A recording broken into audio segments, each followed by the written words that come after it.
recent years, as we have been actively engaging in war, things the government used to do is now being done by private companies. Food, laundry, and housing were services provided within the military.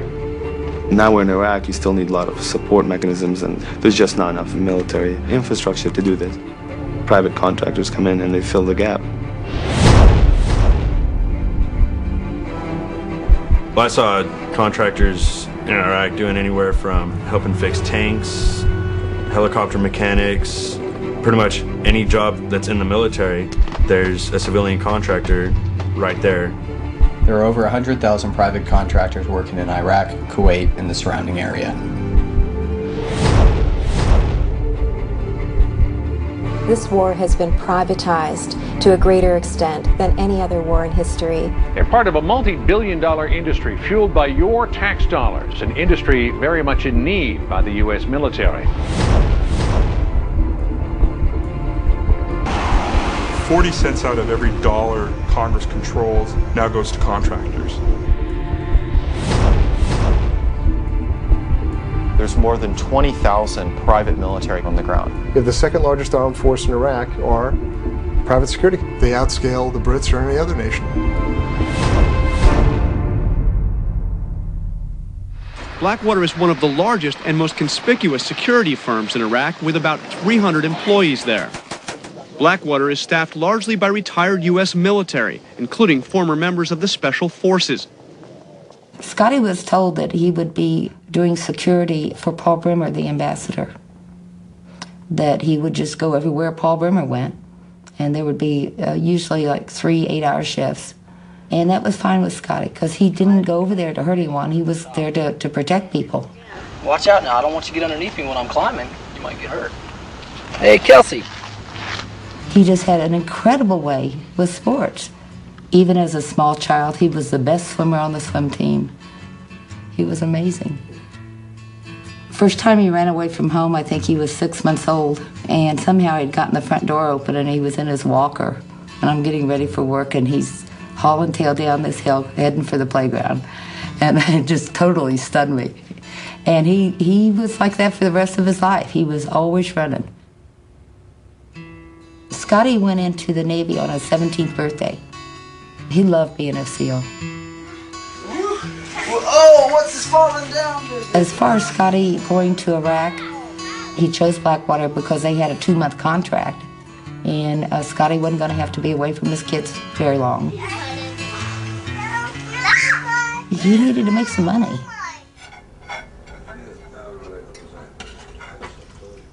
My son called me and he told me that he was going to Kuwait with Paul Bremer, the ambassador in Iraq. I still have little soldiers in a shoebox that he used to play with. Those were his favorite toys. Love boys. What? This is Jerry this time. That's my favorite picture to I'm talking. That's and Jerry always carried it with him. Always. Wherever Jerry went, he had that picture with him. That was my Jerry. Then came my Tommy, then my niece Anita, then my nephew Yuri. Yes, everything's my Lydia. Tommy and my Jerry. I love that. Well, he was, he was the firstborn. Everything I knew about kids, I learned with him, and for him. The news came on the radio, and it said that there was an incident in Fallujah. Breaking news story tonight. The 4 American civilians were ambushed and killed in Fallujah, and they're believed to be from a local company called Blackwater Security Counseling. There are 4 families in this world today that are going to get knocks on the doors, and you don't want to be on either side of that door when that happens, either hearing the news or delivering the news. Reality didn't check in. I didn't want to believe it. I still don't want to believe it, but the fact is he's not walking the earth. I need to pray for his soul. I miss him. I was so angry. I was so unbelievably angry, and I didn't even know what had happened. But I was just angry that my son had died. The people that did this horrible thing, these Iraqi insurgents, or maybe they were just kids on the street, They were taught hatred for anyone that didn't represent what they had been taught to believe in. And I found it so hard to hate them. But when I found out what Blackwater did,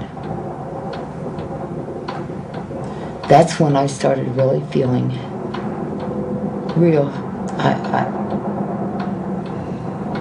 don't know how to say it.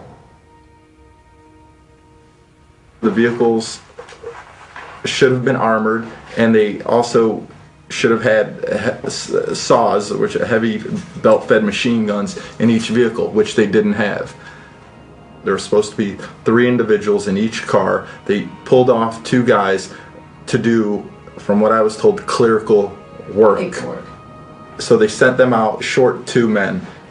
Their contracts list that they were to know where they're going, and they were to know people that they're working with. And have been there before. And have been there before. So they... If they had had an armored vehicle, if they had had the rear gunman, he was the one that was going to protect them. My son is not walking the earth because people that he trusted and worked for did not care about him. It was the mighty dollar. That's all that they cared about. They knowingly skimped on the mission. They cut corners left and right. Shameful country, shameful Blackwater, shameful rule, Blackwater. What happened to them while they were with this company, not the American military, this company, had responsibilities that they didn't live up to. And our family members died because of that.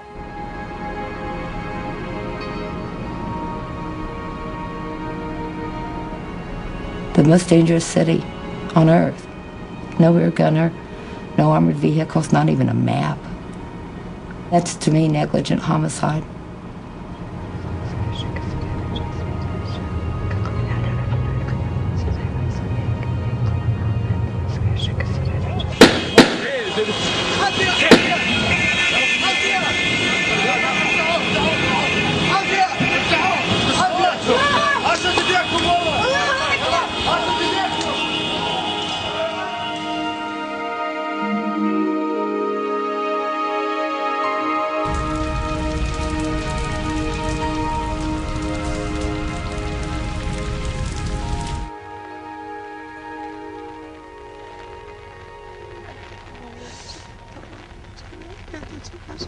They were just numbers for them. Just people who they can bill for. It's like I know it's not to have.